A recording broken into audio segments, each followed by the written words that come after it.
Youth Congress പ്രവർത്തകന് ക്രൂരമർദ്ദനമേറ്റു. Pathanamthitta Ranni Vechoochira പരുവയിൽ ഇന്നലെ രാത്രിയായിരുന്നു അതിക്രമം. യൂത്ത് കോൺഗ്രസ് യൂണിറ്റ് പ്രസിഡന്റ് ജെറിനും സുഹൃത്തും സഞ്ചരിച്ച് ഇരുചക്ര വാഹനം തടഞ്ഞു നിർത്തി ഡിവൈഎഫ്ഐ പ്രവർത്തകർ മർദ്ദിച്ചെന്നാണ് പരാതി. രാഹുൽ ജി നാഥ് വിവരങ്ങളുമായി. രാഹുൽ, ഇത് എന്തിന്റെ പേരിലായാലും ഒരു യുവാവ് വാഹനത്തിൽ വരുന്നു, തടഞ്ഞു നിർത്തുന്നു, ഒരു കാരണവും പ്രത്യേകിച്ചൊരു പ്രകോപനവും കൂടാതെ ക്രൂരമായി മർദ്ദിക്കുന്നു, റോഡിൽ നിന്ന് വലിച്ചിഴച്ച സൈഡിലേക്ക് ഇടുന്നു. ഇതെന്താണ് സംഭവം?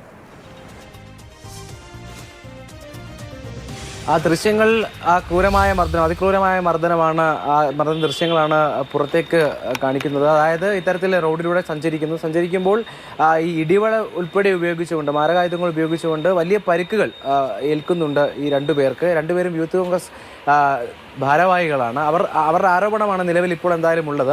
ഇവർ പറയുന്നത് കൊട്ടിക്കലാശവുമായി ബന്ധപ്പെട്ട തർക്കം, തിരഞ്ഞെടുപ്പിലെ കൊട്ടിക്കലാശവുമായി ബന്ധപ്പെട്ട തർക്കം, അതാണ് പിന്നീട് ഇത്തരത്തിൽ തിരഞ്ഞെടുപ്പിന് ശേഷവും തെരുവിലേക്ക് ഇറങ്ങിയുള്ള ഒരു അതിക്രമത്തിലേക്ക് കടക്കാൻ കാരണമായത് എന്നാണ് അവർ ആരോപണമായി ഉന്നയിക്കുന്നത്.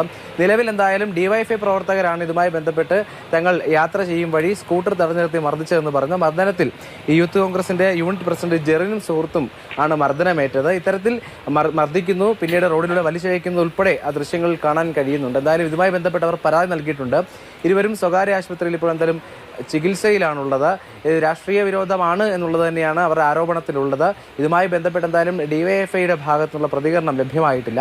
ഏതായാലും ഇത് അതിക്രൂരമായ മർദ്ദനമാണ്, വലിയ പരിക്കുകളും ഇവർക്ക് ഏറ്റിട്ടുണ്ട്. എന്ത് കാര്യത്തിലായാലും നേരത്തെ സൂചിപ്പിച്ചതുപോലെ ഇത്തരത്തിലൊരു അതിക്രമം നടത്തുന്നത് അത് ശരിയല്ല എന്നുള്ള കാര്യം തന്നെയാണ് പറയാനുള്ളത്. ഏറ്റവും പ്രധാനമായി ഈ പ്രദേശത്ത് ആളുകൾ തമ്മിൽ എപ്പോഴും തർക്കമുണ്ടാകാറുണ്ട് എന്ന് നാട്ടുകാർ പരാതിപ്പെടുന്നുണ്ട്. പോലീസിന്റെ പട്രോളിംഗ് ഉൾപ്പെടെ ശക്തമാക്കണമെന്ന ആവശ്യം നാട്ടുകാരും ഉന്നയിക്കുന്നുണ്ട്.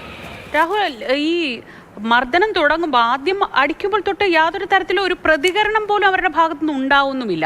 അതാണ് ഏറ്റവും ശ്രദ്ധേയം. ഒരു ചെറുത്തുനിൽപ്പ് പോലും ഇല്ലാതെയാണ് ആ മർദ്ദനം മുഴുവൻ അവർ ഏൽക്കുന്നത് എന്നതുകൂടി ശ്രദ്ധേയമാണെന്ന് തോന്നുന്നു.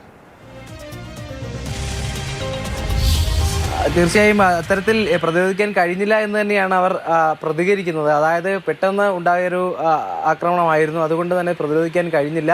പിന്നീട് ഈ മുഖത്തേറ്റ അടിയുടെ ആഘാതത്തിൽ തന്നെ അത്തരത്തിൽ പ്രതിരോധിക്കാൻ കഴിയാത്ത നിലയിലേക്ക് പോയി എന്ന് പറയുന്നുണ്ട്. മുഖത്താണ് പരിക്കുകൾ ഏറെയും ഉള്ളത്. അതുകൊണ്ടാണ് അവർക്ക് പ്രതിരോധിക്കാൻ കഴിയാഞ്ഞെന്ന് പറയുന്നുണ്ട്. അപ്പോഴും പരാതിയായി ഇത് അവർ ഉന്നയിക്കുന്നുണ്ട്, ആരോപണമായി നിലനിൽക്കുകയും ചെയ്യുകയാണ്. എന്തായാലും തിരഞ്ഞെടുപ്പുമായി ബന്ധപ്പെട്ട ഒരു വിഷയം അത് പിന്നീട് ഇത്രയും ദിവസം കഴിഞ്ഞിട്ടും നിലനിൽക്കുന്നു. അത് തെരുവിലിറങ്ങി ഇത്തരത്തിൽ ഏകപക്ഷീയമായ മർദ്ദനത്തിലേക്ക് കടക്കുന്നു എന്നുള്ളത് ദൗർഭാഗ്യകരമാണ്.